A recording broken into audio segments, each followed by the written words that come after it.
Брисел контра СДСМ. За Европската Унија предлог измените на изборниот законник се добри. Евроамбасадорот Михаел Рокас повика партиите да постигнат консензус и да ги изгласаат.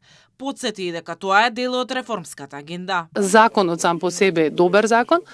ОДИХР и Европската комисија дадоа позитивна проценка и оценка, но она што преостана во моментов се модалитетите.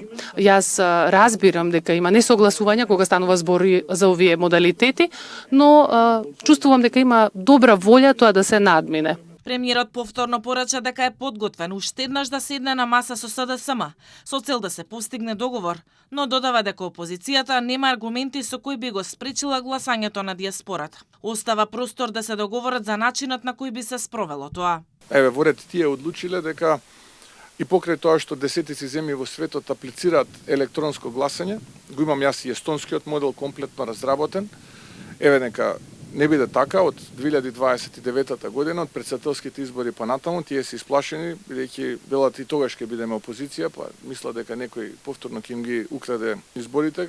Фројд понекогаш проработува. Тие мислат дека како тие што се однесувале, така сите се однесуваат. СДСМ не отстапува. Венко Филипче повтори дека гласањето на диаспората за нив е црвена линија која нема да ја поминат. Тврди дека со сегашниот предлог се подготвувал изборен грабеж. Зошто премиерот Мицкоски им става таков терет на нашите граѓани кои што живеат во диаспора? Некој утре да им каже дека биле дел од изборна измама. Зошто ги изложува на таков ризик тие луѓе? Нека дојдат, нека гласат тука еднакво како што сите ние гласаме. Тоа е во делот на гласањето на диаспората. И сметам дека имаме рационални аргументи.